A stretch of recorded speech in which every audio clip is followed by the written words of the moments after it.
Welcome to Scarlet Tavern. Grab a drink, take a seat, and let's begin.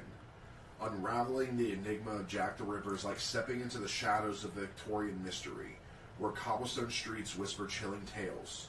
Join us on this epic episode as we navigate the foggy lanes of history, chasing the ghostly footsteps of one of the world's most infamous figures. This is Scarlet Tavern, Mead, Murder, and more. Alright. We are back with a brand new season starting out big, with one of the biggest mysteries in the world. We want to apologize for the abrupt end of season 1 between our other show and personal lives and everything. A lot of stuff got in the way and we just kind of abruptly ended. Now we will get back into some of that stuff, but we wanted to start out with a bang. And now, with a new season comes new people. And so now for most of our cases that we're going to look through is Ben's wife Pam, who is also a former military police officer, and also our researcher through everything that we do. So even if she's not here in the podcast with us, she will have a hand as she will be the researcher. So say hi to the folks. Hi, everyone. Bear with us as all of us have gotten hit with whatever snow bug has gone around. As we're recording this, we've got some snow sitting outside, and the weather's been up and down, so everybody's gotten sick. So please bear with us. Cough drops and Kleenex have been our best friends. Yes. So, without further ado, let's look at what London looked like before the Ripper case. So, spoiler alert, it wasn't pretty. Oh, it really, really wasn't. Like, doing this research, it was despicable of, like, just, not even despicable, it was more like just learning about all the stuff. Like, I already knew a little bit about Jack the Ripper, but doing the research on this and that, and learning about everything before and during and after the case, what we have now, and people saying that we don't have a lot, they really had nothing. Yep. Mm-hmm. So, in the late 1800s, London's East End was a place that was viewed by citizens with either compassion or utter contempt. Despite being an area where skilled immigrant Jews and Russians came to begin a new life and start businesses, the district was notorious for squalor, violence, and crime. England experienced an influx of Irish immigrants who swelled the populations of the major cities, including the East End of London. From 1882, Jewish refugees fleeing pogroms and organized massacre of a particular ethnic group, that of Jewish people in Russia or Eastern Europe in the late 19th and early 20th centuries, in the Russian Empire, and other areas of Eastern Europe, they all emigrated into the same area. The parish of Whitechapel in the East End became increasingly overcrowded, with the population increasing to approximately 80,000 inhabitants by 1888. Work and housing conditions worsened and a significant economic underclass developed. 55% of children born in the East End died before they were 5 years old. Robbery, violence, and alcohol dependency were commonplace, and the endemic poverty drove countless women to prostitution to survive daily. Anybody ever thinks that things are bad now? Just imagine what they were back then. Oh, so we're getting to that. The overcrowded population lived in hovels. The streets stank of filth and refuse, and the only way to earn a living was by criminal means, and for many women, prostitution. The economic problems in Whitechapel were accompanied by a steady rise in social tensions. Between 1886 and 1889, frequent demonstrations led to police intervention and public unrest, such as Bloody Sunday, And that is a crowd of marchers protesting about unemployment and the Irish Coercion Acts, as well as demanding the release of MP William O'Brien with their clash with the Metropolitan Police. And that happened in 1887. Correct.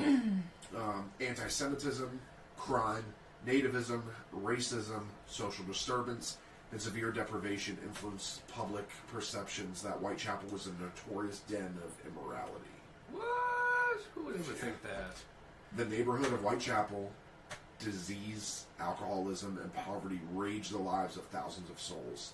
It was a place that was, as the Diocese of London reported, and as unexplored as Timbuktu. Which, back then, we have explored Timbuktu now, but back then, we knew nothing. There was that.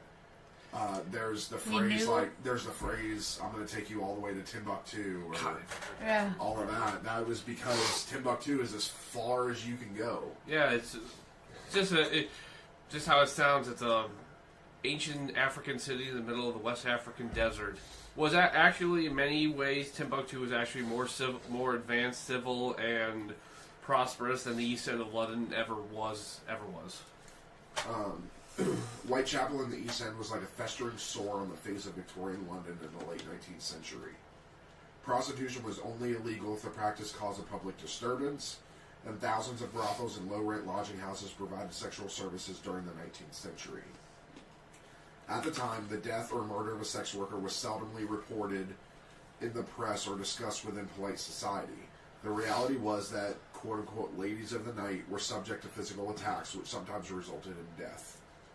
In October 1888, London's Metropolitan Police Service estimated that there were 62 brothels and 1,200 women working as prostitutes in Whitechapel, with approximately 8,500 people residing in the 233 common lodging houses within Whitechapel every night, with a nightly price for a coffin bed being 4 pence, which is about £2 now. Which is about $5 American. More or less, yeah. And the cost of sleeping upon a lean-to or a hangover rope stretched across the dormitory being 2 pence per person.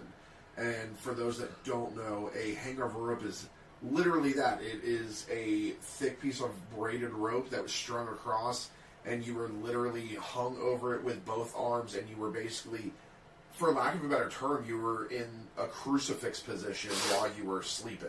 And if anyone ever wants to see a actual what it looked like, I don't know if this is a deleted scene, but it's only because I have the special edition of it, the movie From Hell, which is a fictionalized version of Jack the Ripper case. They actually featured it. It's literally, it's just as it says, it's long rope, you're hanging on it, and in the morning time, some grouchy man will unceremoniously just loosen the rope, you're abruptly woken up, and he tells you to get the hell out. Yep. And the only relief from this miserable life was a bottle of gin bought for a couple of pence to give blessed oblivion. Has anyone ever tried gin? I've tried gin. I do not like it. It is way too there's dry. There's only one gin I want to try, just because he is an angel from heaven, and that is Aviation Gin, which is Ryan Reynolds' gin. Oh yeah, I would try it. He's an angel from heaven, so it's got to be blessed. And this is coming from a pagan. Oh boy. So, but I've never tried gin. Ryan Reynolds, I would love to have you on this podcast. That'd be great. Oh yeah. I would love to have you in this room. Ryan Reynolds, if you know what's good for you, you'll stay away. Wow. Ryan Reynolds, have you ever thought about playing D&D? He would be a great. That would be he'd funny. Be a bard. He would be a bard. 100% a bard. I feel like he'd probably do the opposite, and he'd be a paladin. Honestly, with our new system and that, I think, Kayde, you would literally write a specific class I would write just a for Deadpool him. Class. All right, so the beginnings of Jack the Ripper. Fear and panic stalked the streets of London's East End when the police found 5 women brutally murdered in 1888. Jack the Ripper terrorized London between August and November 1888, killing at least 5 women and mutilating their bodies in an unusual manner, known as the Canonical 5, indicating that the killer had a substantial knowledge of human anatomy. marked by sadistic butchery, they suggested a mind more sociopathic and hateful than most citizens could comprehend. Jack the Ripper, excuse me, Jack the Ripper was never captured or even identified and remains one of England's and the world's most infamous criminals. Several other murders occurring around that period have also been investigated as the work of quote-unquote Leather Apron. And this is another nickname given to Jack the Ripper, and it comes from some eyewitness accounts during the killings of the Canonical Five. Some people claim to see a man in a leather apron around the area, not necessarily with some of the victims, but in the area, and this man was, a leather apron was synonymous with butchers. Well, it wasn't even only butchers. It was also, while I was doing the research, I found, I can't remember the name, but we'll get into it later, in a later podcast, that it was also a leather worker. And his nickname was Leather Apron because he worked with leather. Yeah. So the killings electrified England. Suddenly, wealthy Londoners had to take notice of a dangerous world located at home in their midst. As the hunt for the unidentified killer dragged on, well-to-do Victorian society, from Queen Victoria down, grew obsessed by the case. In the city, Jack the Ripper became a stand-in for prejudices and fears of the London society. Anti-Semites used the murder to defame the Jews of the East End. The poor blamed the rich, and the rich blamed the poor. The terrible fate of the 5 dead women became fodder for the burgeoning sensationalist press, while social activists seized on the case to clamor for relief from urban poverty. The Ripper case laid bare an uncomfortable irony. At the heart of a city that prided itself on spreading Pax Britannica around the world, a murderer walked free and none of the authorities could stop him. The mystery of Jack the Ripper began on August 31st, 1888, when the body of a dead woman was discovered on a Whitechapel street.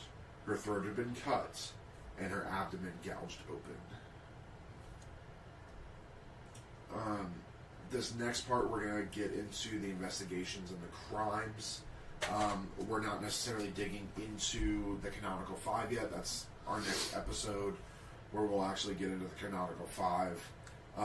But this does get a little bit into the investigation. Some of the pieces of what was found is talked about in here, so we will say viewer discretion or listener discretion is advised, because as you all know, if you've listened to us before, we do not leave anything out. We give you all the brutal and nasty details, because, I mean, listen, to be honest, if you're listening to a true crime podcast, you're there for a you're reason. here for a reason. Yeah. You don't have a weak stomach, and you are as sick in the head as the rest of us.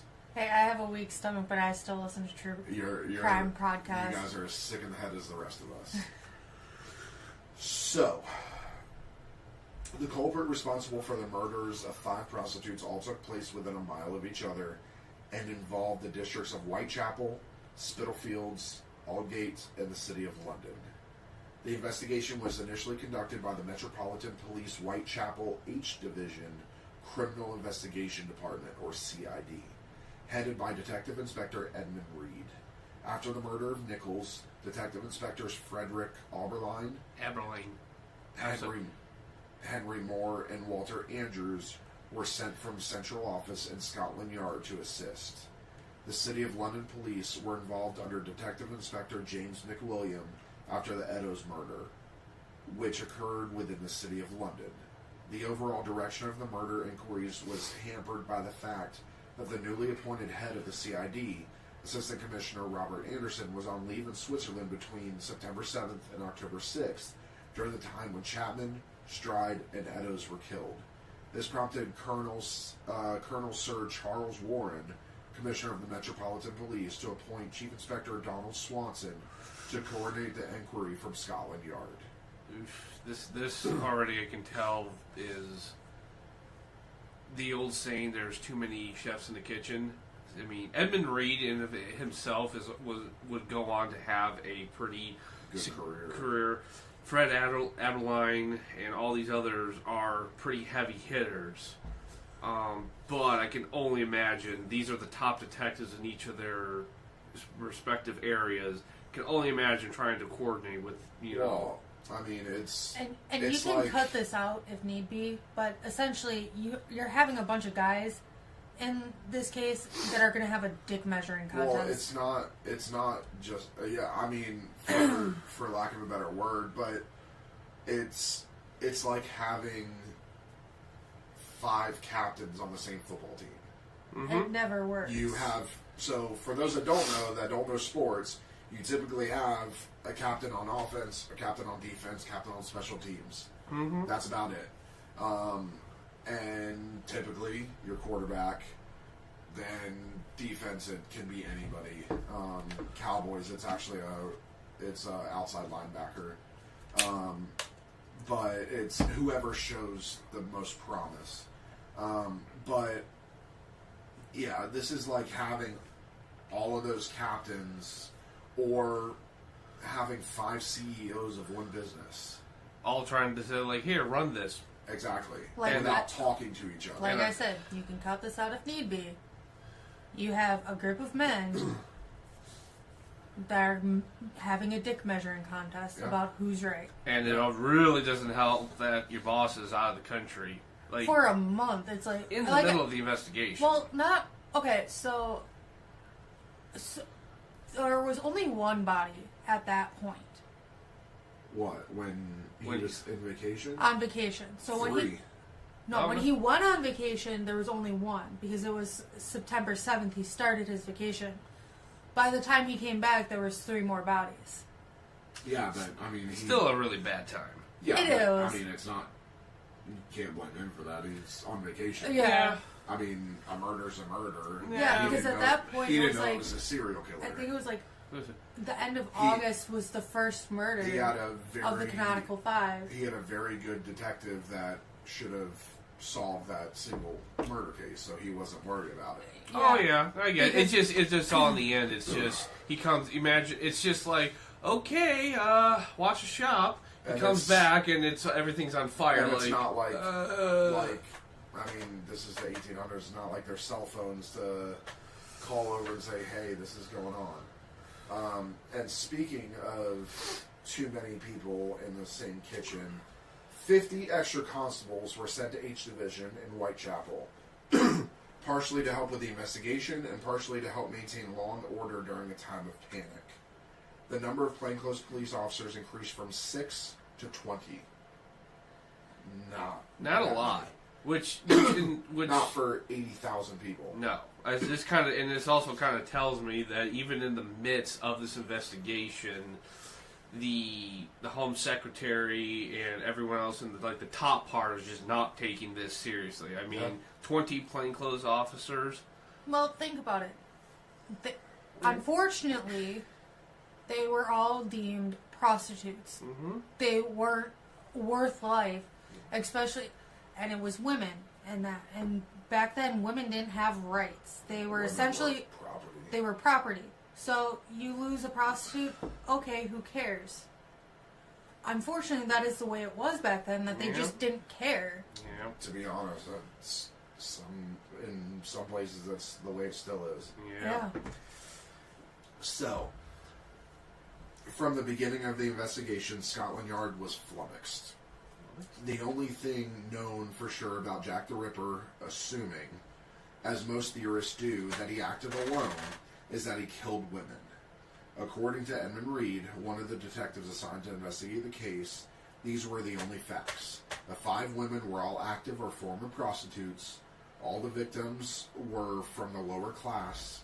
All lived no more than a quarter of a mile from one another, and all the murders were committed after pub closing time. Reed's key facts can be added another salient detail. No one ever heard a single scream or cry for help, unusual for such a densely populated neighborhood. None of the bodies exhibited defense wounds, such as slashes or bruising on the hands or forearms. The one solid reported sighting of the killer was on the early morning of September 8th, 1888, when a woman saw Annie Chapman accompanied by a quote-unquote foreigner of medium height wrapped in a dark cloak. They are believed to have met just after 5:30 a.m., and her body was found half an hour later. Like all his victims, there were no signs of resistance, and no one heard her cry out. Now, again, we're going to get a little more detail, especially in the canonical 5 of each victim. But this here, where nobody heard anything, and there's no defense wounds. This tells me that he is quite a bit bigger, able to overpower, and then he more than likely sat on top of them with them laid on the ground and probably had his hand over the mouth, pressing their head against the ground. And as we'll see, he slits all of their throats. That's how they die. So he presses on the ground and then takes his dominant hand and slices across the throat and then starts to disembowel. And I'll add another thing to that, which I picked what I never thought of, that I'm sure they would never, if they thought about it, they probably never had a way of proving it, just because the time period, forensics and blood analysis, probably it was not a thing and had no way of doing it. I would go so far as to say these women are probably all drunk. Because think about it, there's no defensive wounds. No, there's no defensive wounds. And he was able to get, every time he was able to overpower them, like he said, he may have been physically more built than them, but they're still going to fight. So, but if they're already intoxicated to whatever degree, it would make a lot easier for them to surprise them. What I was going to say was that it is a known fact that they were all alcoholics. So, which we will get into more with the canonical 5. So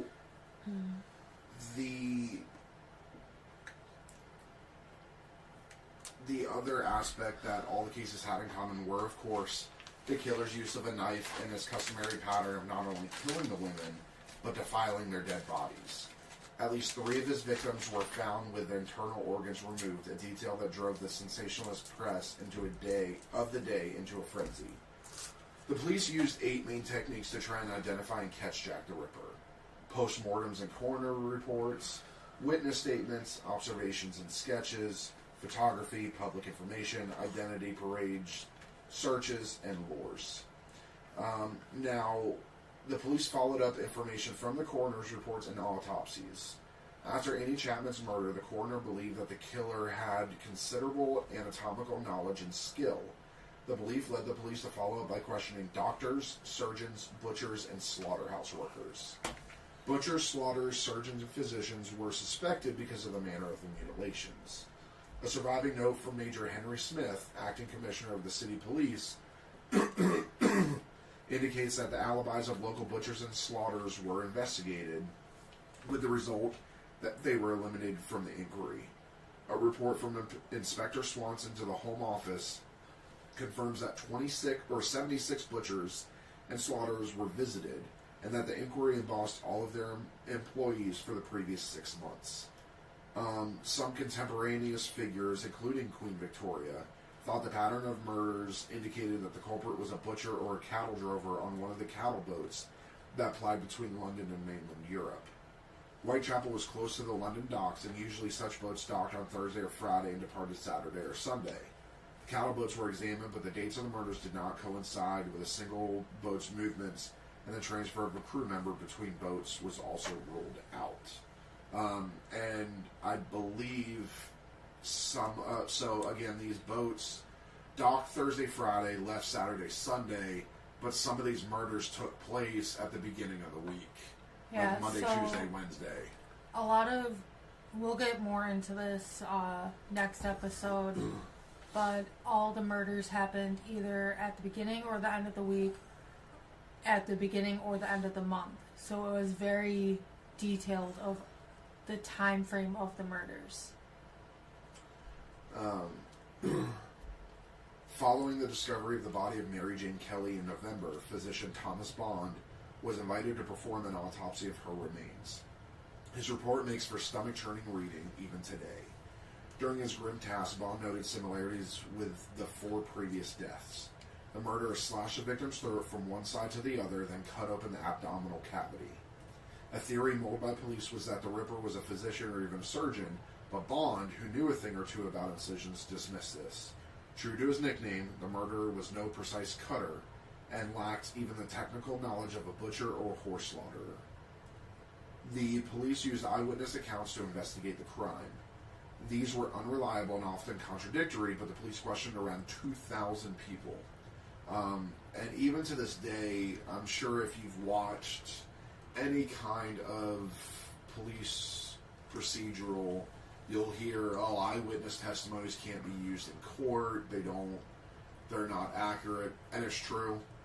What happens is when, especially if it's a violent crime, a lot of times what happens is fight or flight kicks in, and a lot of times your mind is trying to block you, especially from a traumatic event, trying to block you and kind of protect you. So a lot of times you'll see what makes more sense to you than what is actually happening. So let's say, for instance, that there is an alien probing somebody. I mean, I'm just something that this is something that is so out there that your mind would want to protect you from. So you actually see a veterinarian performing something on an animal, something like that, where your mind's going to try and make the most sense of it, so you're not going to see everything the way it's supposed to be. Well, now I just don't see. Did I really go to the doctor's office? Was that really the doctor? No. No. So that wasn't the doctor at Was Mass. he gray? He was old. He was a gray. Are you Travis Walton? No, you're too broke to be Travis Walton. Travis Walton's had some money, not anymore. So the police conducted a number of observations, and when they discovered the bodies, writing down or sketching key features of the crime scene. Some photographs were taken of the bodies both before and after the post-mortem and the scene of the crime. This was not a widespread practice, however, and it was probably the City of London Police rather than the H Division which did so. After the double murder of Stride and Eddowes, the police distributed 80,000 leaflets requesting information from people in the nearby area. That means one per person, technically. Yeah. With the death of these 5, it's about one per person. Yeah. The police conducted searches of houses and buildings around the crime scene. Identity parades were used to try and get witnesses to identify the killer. This was inconclusive, but they did manage to rule out some suspects. So for those that don't know, nowadays we do a lineup. Basically, the victim of a crime is actually, there's 2 ways to do an identity. You can do an identity on scene, which is typically when you know who the suspect is, you caught them more or less red-handed. They are stood outside while the victim is in a vehicle, typically, and a light from, usually the spotlight from a patrol car, is shown on the suspect, and then the victim positively identifies them. Now, the second one that is seen, and you see it in police procedurals all the time, is the lineup.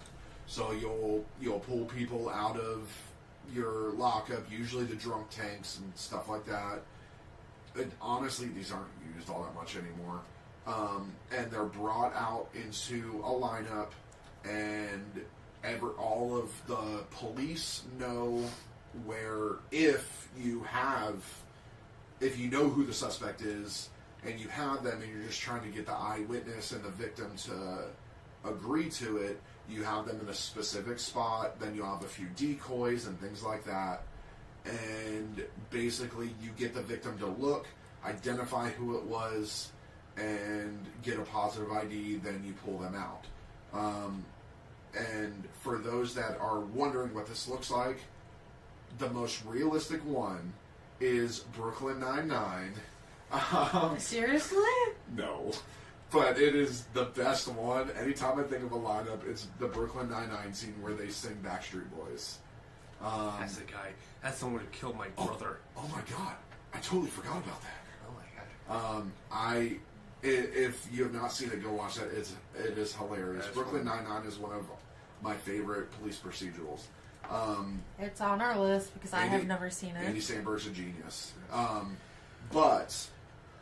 So this identity parades were kind of a precursor to this. Basically, instead of bringing everybody in, they would literally take suspects in a line and walk them through the city streets and see if people could identify. And they'd be like, nope, I was with him yesterday. I was with that person. I was with that person. And then they're pulling these people out of this line going, okay, he's out, he's out, he's out. Until they're left with one, then that's a suspect that they're going to start grilling. These did not work out well. No. Yeah, Doing these because parades through 80,000 people. plus the fact, what's the stuff? Also, the fact that all these killings happened late at night, early morning hours. There was no light because there's no electricity at this time. It's gaslit. It's only. gas lamps or candles and stuff, so there's no light to verify. So all these people are just seeing a shadow of a man, and all the witnesses even can't corroborate what witness. Not just that, too, is that they're... again, anti-Semitism is a huge thing at this point. So they're going, he's Jewish. It was him. To get the Jews out. Plus, a little more nefarious. What's to stop somebody from just pulling your buddy out, saying, "Yeah, I saw him. We were at the pub all night," and he's like, "Yeah, get rid of him." How do you know he was lying? You're literally trusting the person, and that's say, why it's changed so much. So, could you imagine if we did these parades to this day? I could not imagine, especially with like some of the stuff that. Oh, I mean, people also in these identity parades. There was positive identifiers, and then people's in the crowds would kill them. Yeah, they would just murder them because they killed their family or whatever. Yeah, this seems like a very.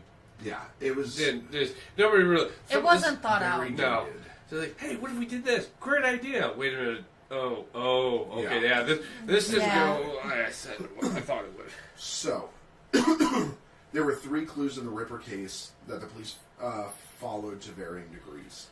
A quarter mile from Edo's body, a bloody piece of her apron was found under a graffito written in chalk that read, "The Jews are the men that will not be blamed for nothing." Keep in mind, this is not Jews, Jew. It is Juwes. Sir Charles Warren had this graffito removed because of fears of that anti-Semitic reprisals.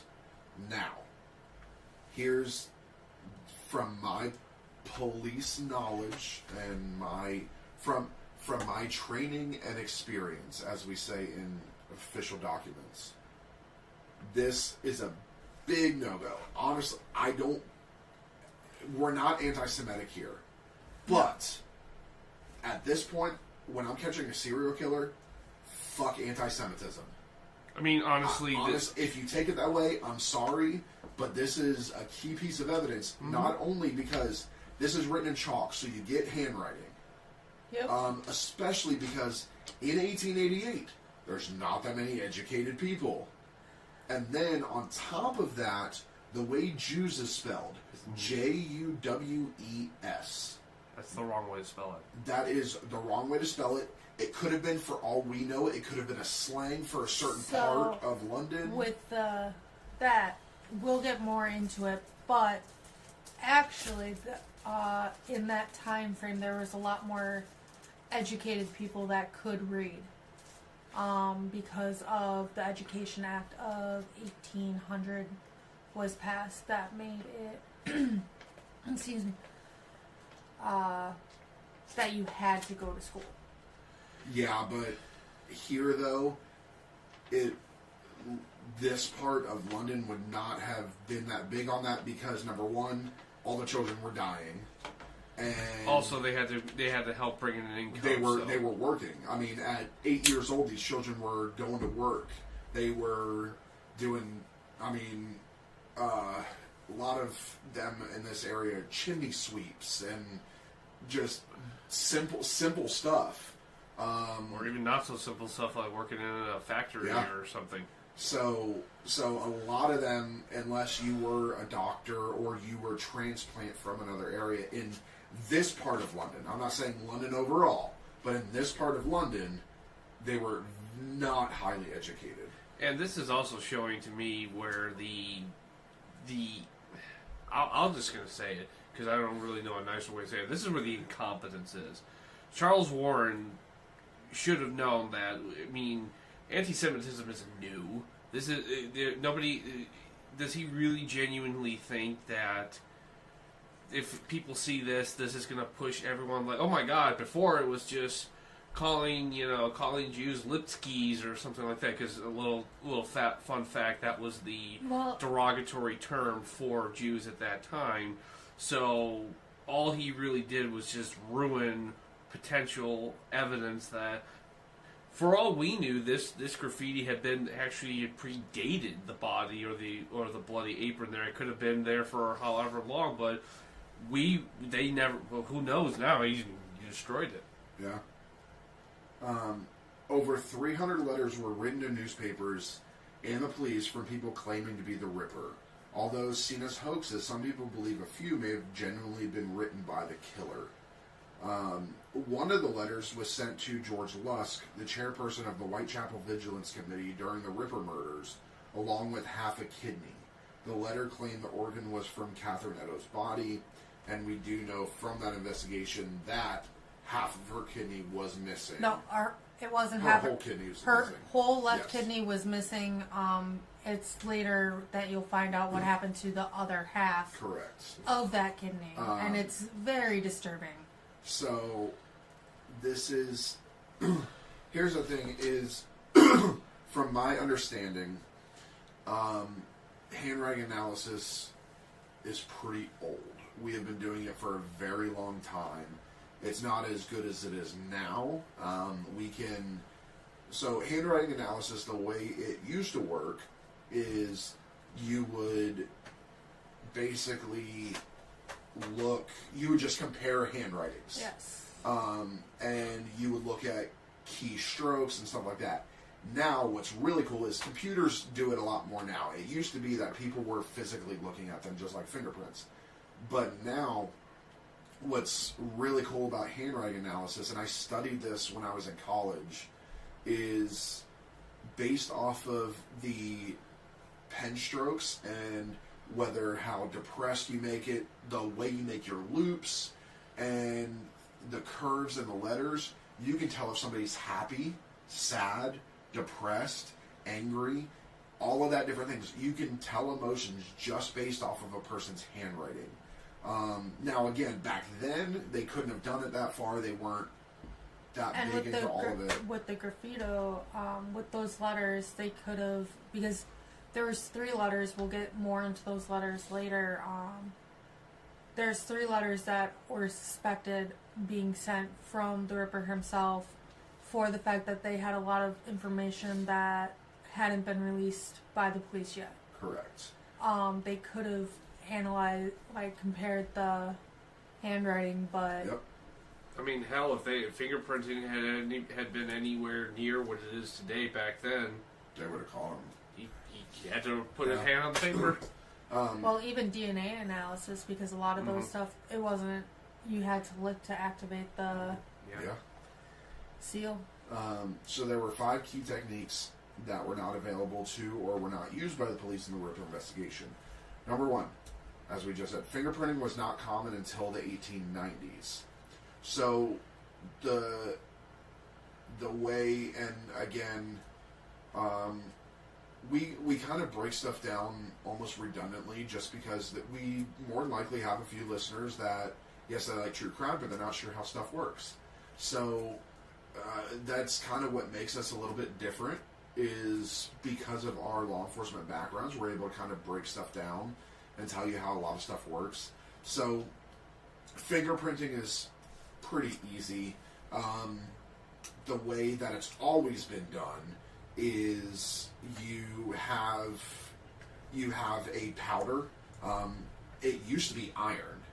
They've changed it now. It's more graphite than iron, just because of what iron. Well, not just that, but iron's not very safe to handle. Well, Yeah, it was iron like that. iron poisoning. oh. And lead.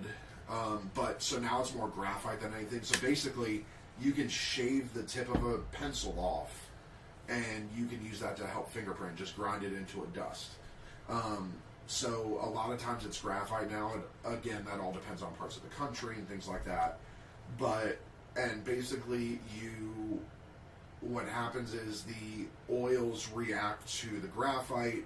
It sticks, and that's what shows the shape of the fingerprint. Then you typically use a clear piece of, it's technically tape.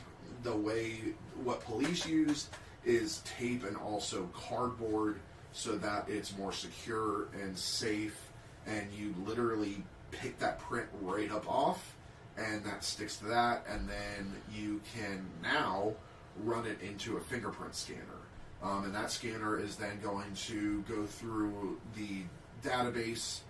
Basically, you have different levels. You have your local level, and then your nationwide level, and then if you get to that point, that's when you start going to Interpol and things like that.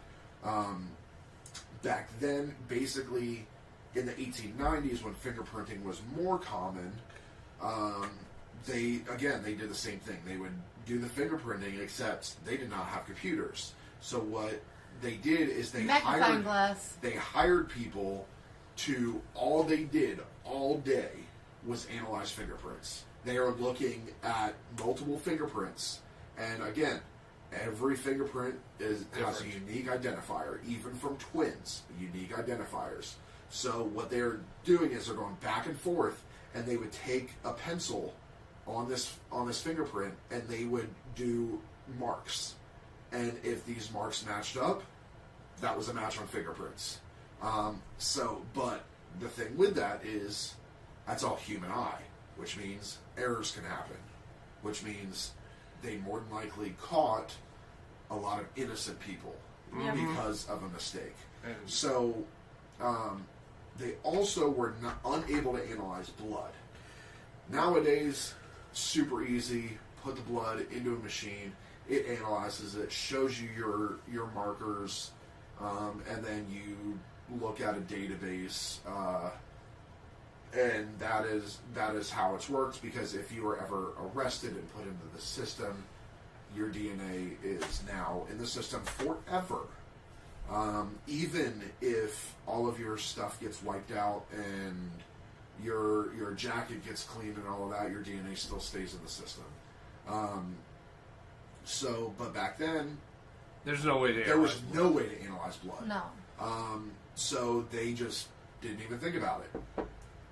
They also considered using bloodhounds to be used at the crime scene. However, the police did not make use of them. Now, here's the thing, is if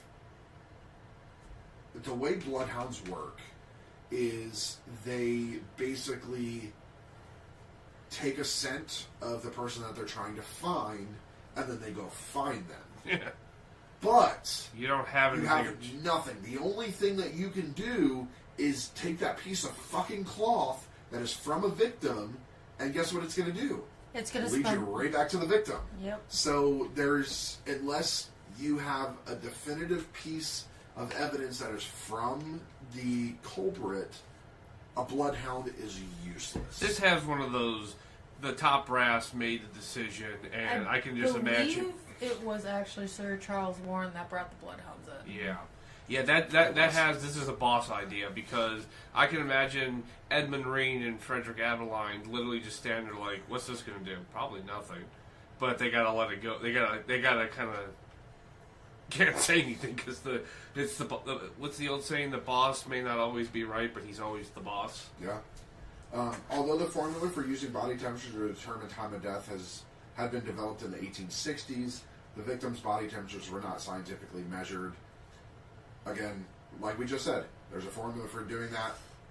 None of us have ever been Emmys, so I'm not gonna dig into the science of that. And it was also, a lot of the bodies were found almost immediately. I think the latest body that was found was the last canonical five. Of the canonical five was Mary Jane Kelly. She was the one that took the longest to be found, but pretty much every victim was found within like a half hour of the murder, where the blood was still fresh and pooling. But that is also part of this. That is using that scientific means. Otherwise, you have no idea unless there's an eyewitness account. And if I'm also not mistaken, Mary Jane was found in a room. Yes. Correct. Everybody she else was the found only one that was in a room. The rest were all found in alleyways. Yeah. Or a street. Corners. Yeah. And, they were out in the open. They were not. So, again, none of us have been ME's medical examiners. So we're, like, I've watched it be done, but I can't tell you the exact formula for how they do it. These people are really fucking smart. Like, I'm a medic. I can't do that. I literally go up, no pulse. Okay, time of death is 1850. Done. And that's it. And I've read forensic science books, and I don't even know the formula for that. So identity sketches were developed by Bertillon, but were not put into common use until the 1890s. Not like it would have mattered, because nobody saw them. And one person, all they saw was a cloak.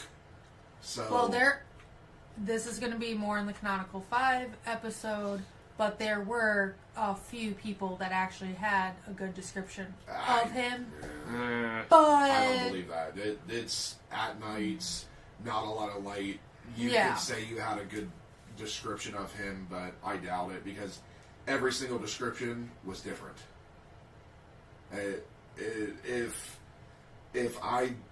If somebody claims, oh, there's one chicken, but the three of us say, I say that chicken's black, you say that chicken's red, you say that chicken's white, it's obviously not the same chicken. Yeah. So there's obviously three chickens, or none of us saw anything. And we're just trying to get this shit done and over with. Yeah, it's like one of those social experiments they had. They tell you have a long line of people. You tell someone the description at the beginning. Telephone. Yeah, I was trying to think. Yeah, and by the time it gets to the end, there's 5 people and a cow. We need to when everybody comes down for the summer, we need to record us doing an episode of Telephone. Oh, I hate Telephone. Critical Role did episodes of Telephone, and they're fucking amazing. All right. So the police struggled to solve the Ripper case because of the lack of scientific techniques that were used to identify suspects later, including the fingerprint and blood analysis. Now, at the end of October '88, Robert Anderson asked police surgeon Thomas Bond to give his opinion on the extent of the murderer's surgical skill and knowledge. The opinion offered by Bond on the character of the Whitechapel murderer is the earliest surviving offender profile. Bond's assessment was based on his own examination of the most extensively mutilated victim and the postmortem notes from the 4 previous canonical murders. He wrote, all 5 murders, no doubt, was committed by the same hand. In the first 4, the throats appeared to have been cut left to right. In the last case, owing to the extensive mutilation, it is impossible to say in what direction the fatal cut was made, but arterial blood was found on the wall in splashes close to where the woman's head must have been lying. All the circumstances surrounding the murders lead me to form the opinion that the women must have been lying down when murdered, and in every case the throat was cut first. Now, this means if he is cutting from left to right, he is right-handed.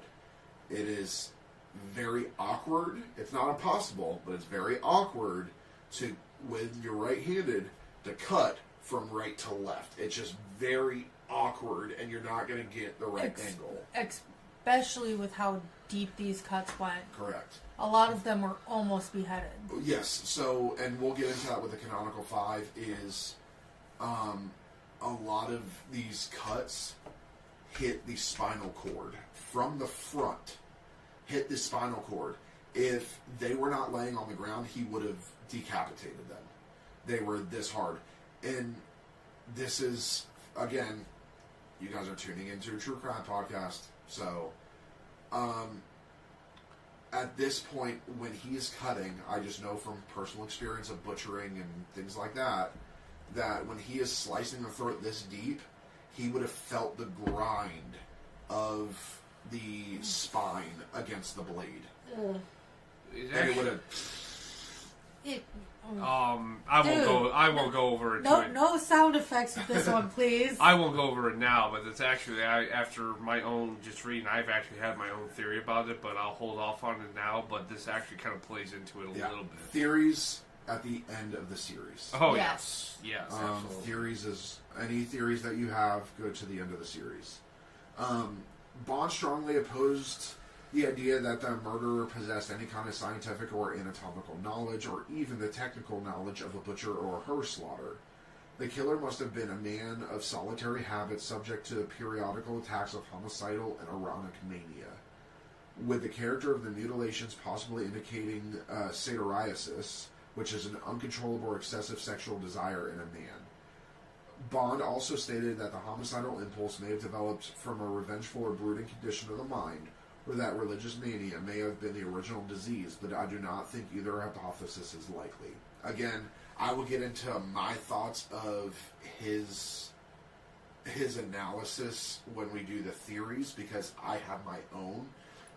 So there is a term called sexual sadism. A sexual sadist is somebody who gets off on hurting people. So you'll also hear sadomasochist. That is somebody who gets off on hurting themselves. And that is, if you've ever seen,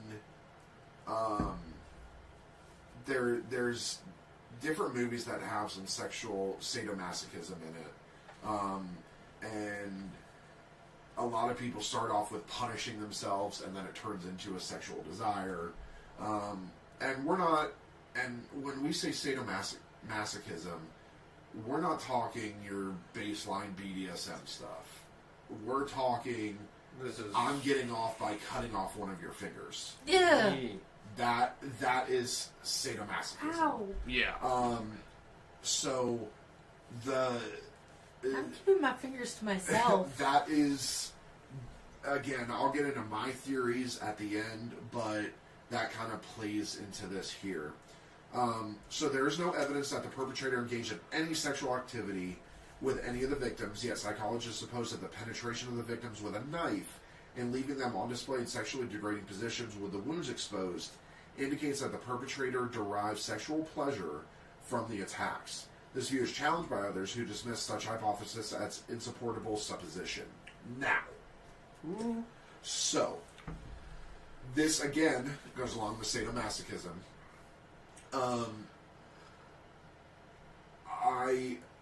I believe that he could have sexually assaulted them. Again, rape kits did not exist back then. Nope. And their bodies were so mutilated from the inside, there would have been no way to tell. Now, I will tell you, I've never given a rape kit myself because I'm a male, but I've been around when they've been given and taken the reports and things like that. I will tell you from personal experience, rape kits are not fun. They're not. There's a lot of prodding and probing and swabbing, and it's not fun. It is mentally and physically degrading to get one done. It is highly invasive. It's highly technological. Yes. Which means they had no way to do it back then. Mm-hmm. So, I think people saying, "Oh no, this couldn't have happened," I think that's a bunch of bullshit. That's just people trying to put their 2 cents in.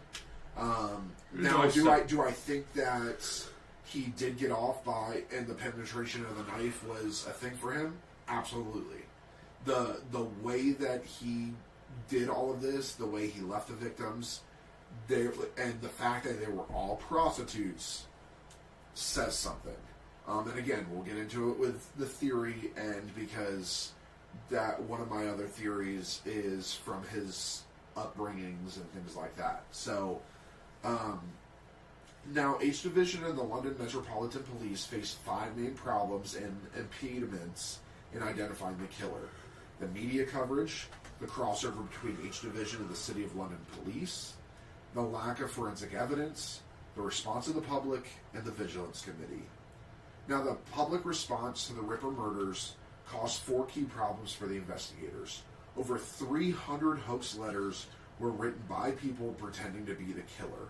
This gave the police more leads to follow up, but it took a lot of time. And that just takes officers away from that could have been doing something else more productive to the case. Exactly. Yep. Witness statements were contradictory and unreliable. As we said, they always are. Mm-hmm. The possibility of anti-Semitic reprisals meant the police erased the graffiti found near Catherine Netto's apron, which may have been a clue to identify the killer. And then the work of the vigilantes, such as the Vigilance Committee, caused problems for the police during their investigations. We will get into the Vigilance Committee later, but they should not have been there and should not have been around because they really fucked up the investigation. Don't say. Now, Bond also attempted to understand the psychology of the killer and early exercise in criminal profiling, which was not developed until the 1970s. It was not enough for the Ripper to kill, he deduced. He also had to inflict excessive violence to the bodies afterward. The murderer must have been a man of physical strength and great coolness and daring. Even so, he concluded, he is quite likely to be a quiet, inoffensive-looking man, probably middle-aged and neatly and respectably dressed. So, here's my issue with this. This man is a doctor, yes, but he is a medical doctor. Yeah. He is not a psychologist. In medical school, you do not do any kind of psychology until you start taking that specialty. And even back then, like, psychology was not Psychology developed. didn't exist. The Yeah, only it was thing- not developed at all. Like, No, it wasn't. The only thing you would have had to have gone to what they called an alienist. That's what a psychiatrist was called back then. And even then, they would have been You just would have been possessed by the devil. not necessarily That but there or would have been just a lot of the things that we know today didn't, like, just psychology 101 didn't exist back then. It would have just been the same as Thomas Bond had done it as well. And I'm looking at this, and I don't agree, because not only just because Bond honestly seems to me as, like, he's like, oh, well, I'm a doctor, I'm smart, I know he's a everything. know-it-all. It reeks of being... Yeah. It reeks Honestly, of... I don't think he was the killer. No, God, no.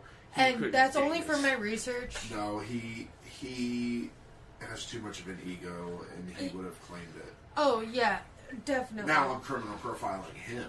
How does he like it? Yeah. I mean, he just... Everything about his thing, his supposition about everything, just strikes me as snobbish and dismissive of everything. I mean, yeah, especially, like, he doesn't have any anatomical... knowledge. It's like... I mean, when we will get into with theories. the theories and then the canonical 5. We will get into it, but there was the killer had to have some sort of anatomical knowledge. Possibly. With how Anatomical. I'm also stuffed up. Unless he's testing atoms back in 1888. I'm also stuffed up, so you did it. can't hear what the Oppenheimer. fuck I'm saying. But just going off of, like, what I've read, that killer had to have some sort of knowledge of the human body. It's possible. Like I said, we'll get into that. I just found Bond to be very dismissive of everything. And let's also keep in mind, as we said, he was brought in at the end.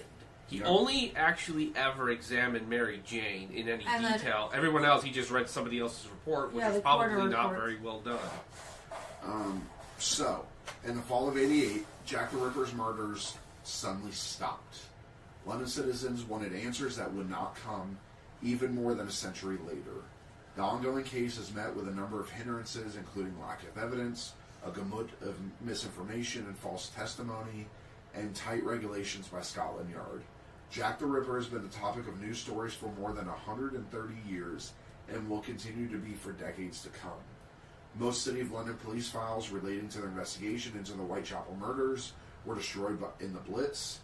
The surviving Metropolitan Police files allow a detailed view of investigative procedures in the Victorian era. A large team of police officers conducted house-to-house inquiries throughout Whitechapel.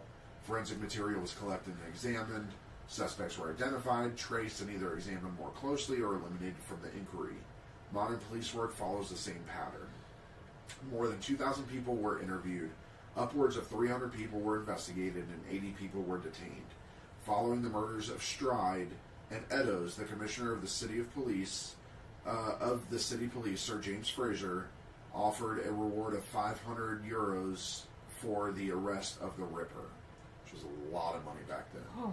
The Ripper investigation was a failure, both because it failed to identify and catch the killer, but also because it was badly criticized by the public and the press.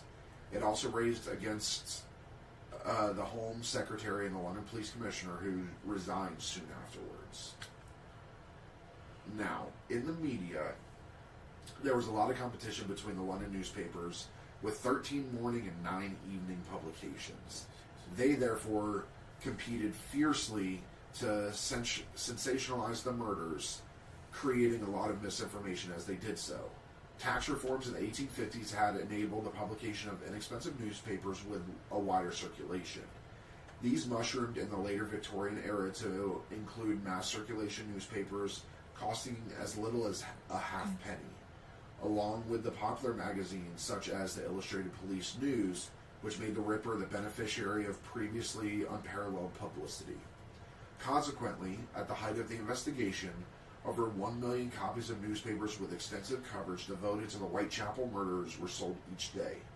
However, many of the articles were sensationalistic and speculative, and false information was regularly printed as fact.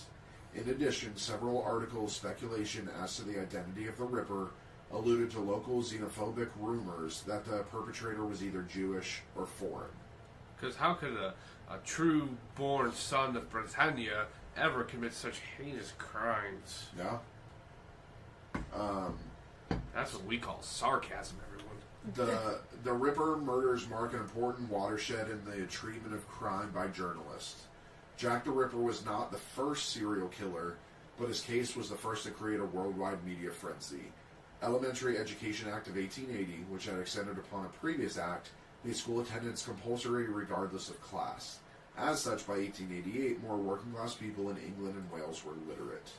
And we mentioned that before. However, that section of London was still highly illiterate. The interference of the press caused 6 key problems for the police investigation. They might add details to make their stories more interesting, basing a lot of their reporting on guesswork, rumors, and untrustworthy interviews. Some of them added every murder in the area to the Ripper's tally. Not like they do that today. They criticized the police heavily. Not like they do that today. They printed a lot of anti-Semitic accusations, such as making sketches of suspects look stereotypically Jewish. So a lot of what we see, what we saw in like the 20s and 30s kind of went back to this, where they were doing almost caricature arts. And the 20s and 30s were huge on that, where if they were Jewish, they drew them with a huge nose and loads of money, all of that kind of stuff. So that, it actually, what we saw in the 20s and 30s here came from this. Mm-hmm. So it's called yellow journalism. It's that sensationalized reporting. So they also created a lot of false leads that the police then had to follow up, wasting time. And then they accused a man called Harold Pizer, or Leather Apron, of the murders, despite the fact he had an alibi. And They've never done that before.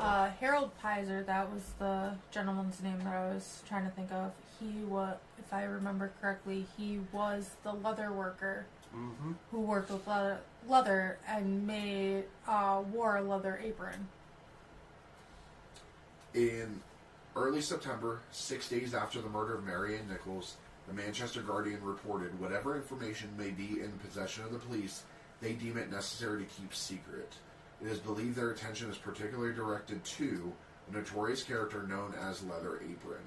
Journalists were frustrated by the unwillingness of the CID to reveal the details of their investigation to the public, and so resorted to drafting reports of questionable veracity. Imaginative descriptions of Leather Apron appeared in the press, but rival journalists dismissed these as a mythical outgrowth of the reporter's fancy. Now, I'll tell you right now, still to this day, parts of our investigations are kept quiet. Oh, yeah. Yeah. For a reason, because we will talk about this when we get to some other serial killers, but there is a very famous serial killer who wore a certain set of shoes, and a certain mayor went on the news and From last season. yes, we talked about this last season. A certain mayor went on the news and decided to say, yeah, we know the killer's wearing these shoes. Guess what? The killer took those shoes, threw them off a bridge, and bought new ones. Should we tell them who it was? Go ahead. Richard Ramirez, the Night Stalker. The Night Stalker. Thank you, Mayor Val. Thank you for telling me, because I didn't know who that So heck Richard was. Ramirez, which we covered in season 1, he wore very specific shoes. They were very cheap, as Richard Ramirez did not have a lot of money. And they knew from the shoe prints exactly what kind of shoes it was, all of that. He heard it on the news when he was at a hotel one day and proceeded to leave the hotel, take his shoes off, go to a bridge, and chuck them over into the water. And bought new shoes and kept going. And it took them longer to catch him because the mayor was a fucking dickwad idiot and decided to spill information. So, this is why we keep it secret, because if the press would not have done half the stuff that they did, more likely that they probably could have caught him. Yeah. Or at least maybe... Made it easier. Yeah. After publication of the Dear Boss letter, Jack the Ripper, which we will go over, supplanted Leather Apron as the name adopted by the press and public to describe another fabled London attacker, Spring-Heeled Jack, who leapt over walls to strike at his victims and escape as quickly as he came, which is actually funny.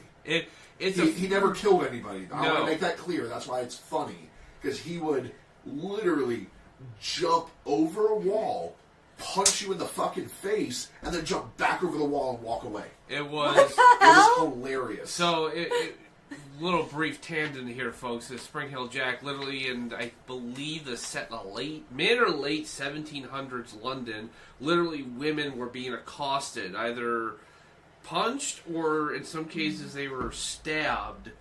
And according to the description, a very tall man in a top hat and a frock coat would run very fast, and they chase him, and he would appear to jump like way higher and longer than what was thought humanly possible. And fun fact, when we watch Alice in Wonderland, why do you think the rabbit is dressed the way he is?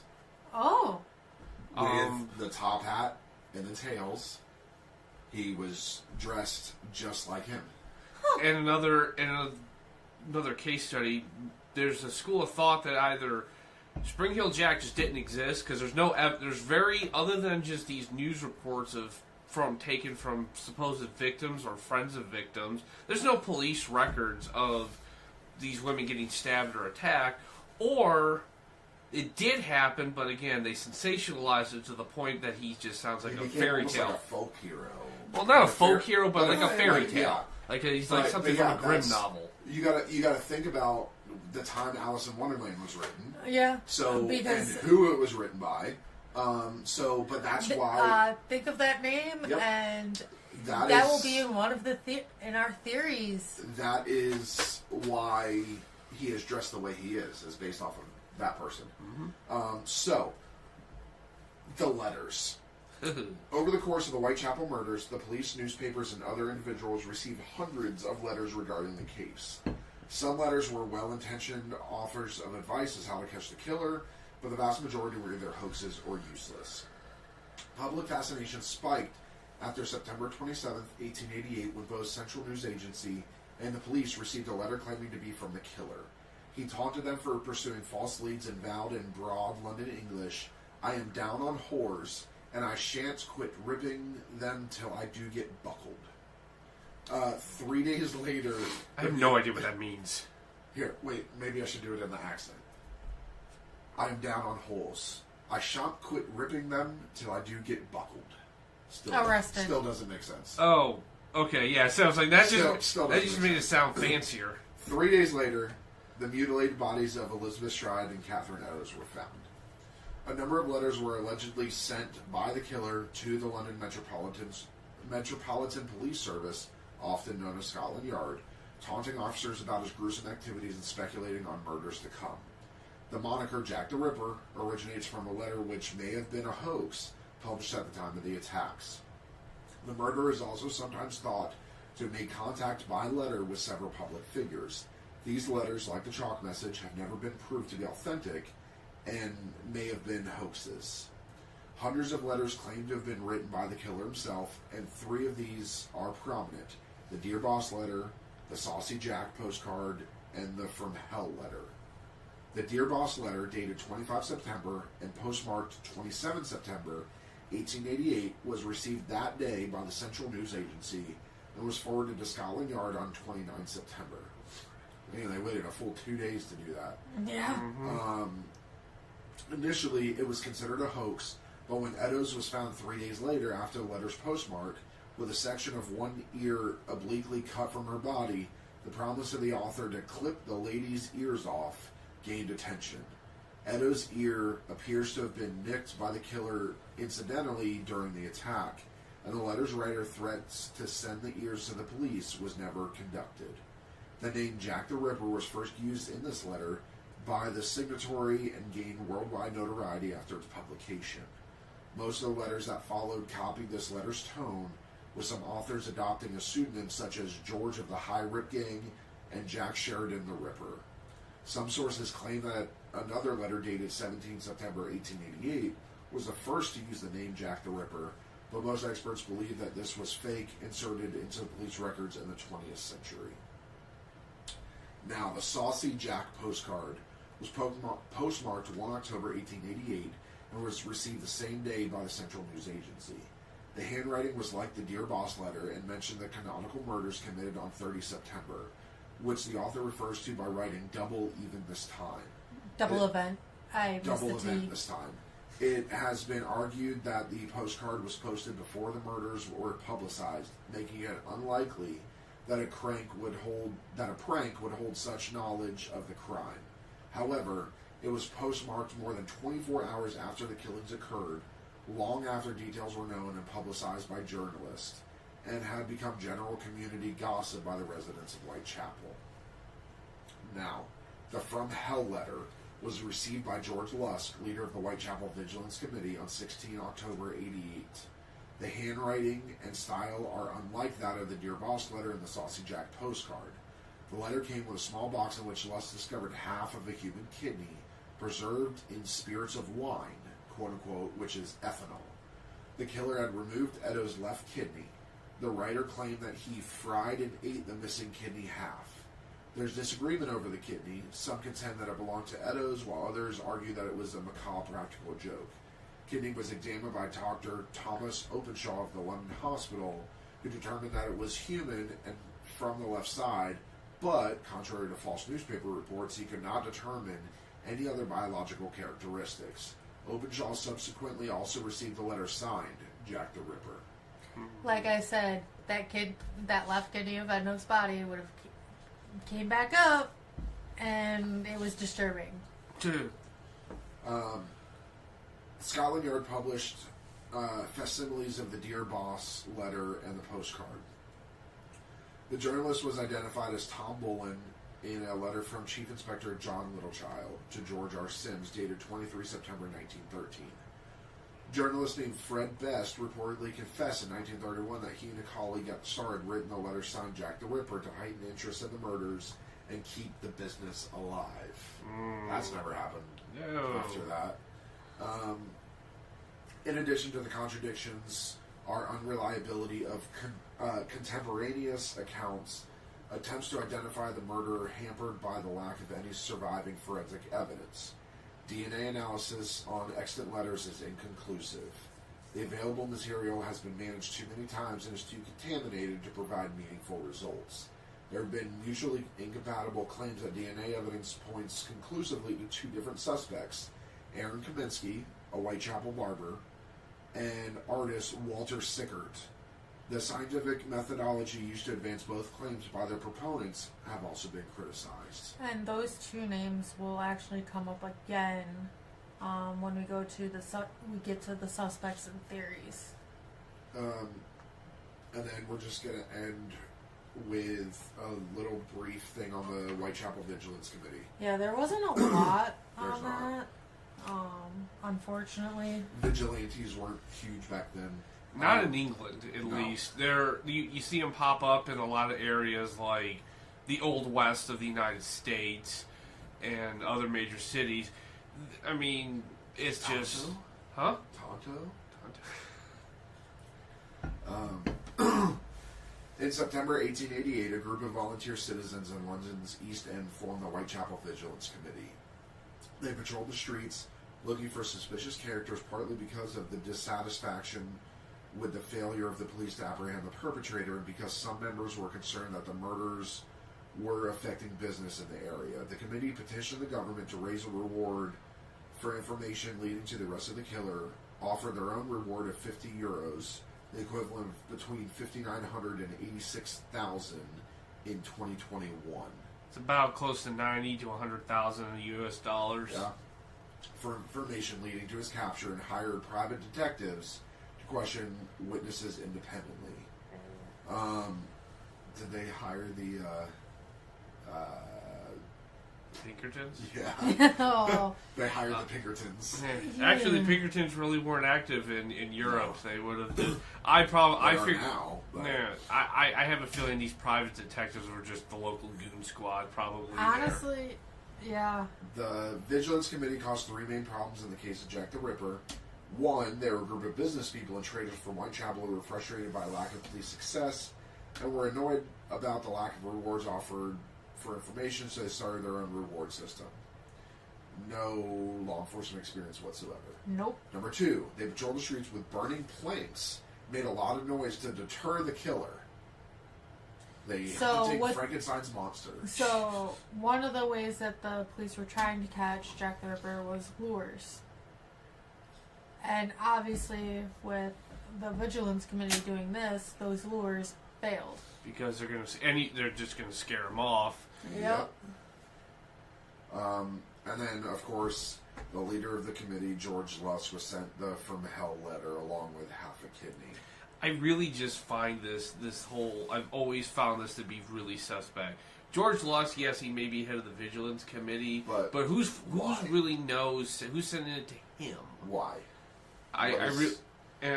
The fact is, yes, Karen Eddowes may be missing a Catherine. kidney. Catherine Eddowes may be missing a kidney, but there's no, without DNA, which is hampered, which lack of it is hampered already. How do you know that's her kidney? How do you know that's a human kidney? You don't. Well, no. Well, they did say it was a human kidney. They did. But again, how do you know it's hers? It's easy to tell if it's a human kidney, but just based off of the size. Yeah. But again, how do you know it's hers? It was in You the don't. letter. Yeah. That You don't. the letter supposedly stated that it was from the body of Catherine Eddowes. It was her left kidney and stuff. So, I mean it's very easy how you could think like, oh, she's missing half a kidney. Here's not half. half. Oh, she's missing a kidney. Here's the other half. So, with everything that we went over, any closing statements for tonight's episode? Honestly, this case was fucked up from the beginning. Like, I think the police would struggle with this case, even if this happened today. Like, if it happened today, it wouldn't have been as much of a struggle due to the fact of all the. I still think it would have been a struggle. Oh, yeah. It would have been a struggle, but we would have had a lot more evidence. Like, with all the stuff that we have nowadays, with like fingerprinting, DNA analysis, and stuff like that, we could have probably found something. Possibly. But- I think the odds would have been greater, but I still think this would have been a shit show. Yeah. Exactly, because you have... Plus, it's in England. I mean, and then everything they do is you a shit also show. have... We have a lot of listeners in England, so that's why We're joking, everybody. God save the Queen or King now. It's not God, like... God did not save the Queen. No. She died. Yeah. But honestly, like, if it wasn't for the fact that, and we'll get more into where the bodies were found, if it wasn't for the fact that it was Catherine Eddowes wasn't murdered where she was, which was in the city of London, it might have been a little bit easier, but because she was technically murdered in City of London, that brought City of London police. Mm-hmm. Yep. So now you have all of these different all these different police branches, and we even know from today's world that cross jurisdictions, It's a nightmare. it is a freaking nightmare. Everyone's Because- bringing their own, how they do it, different personalities are Yes, clashing. and there's never just be like, right, we had this case first, you can help us, but we're doing it our way, how we were trained. We can't even manage to do that these days. Yeah. So, that is it for tonight's episode. We have 3 more parts for you guys. So keep an eye out for those, and then we're going to get into some other interesting stuff. So, I want to thank you for visiting the Scarlet Tavern. Please remember to turn in your glasses, push in your seat, and as always, tip the bard. Good night, everybody. Good night.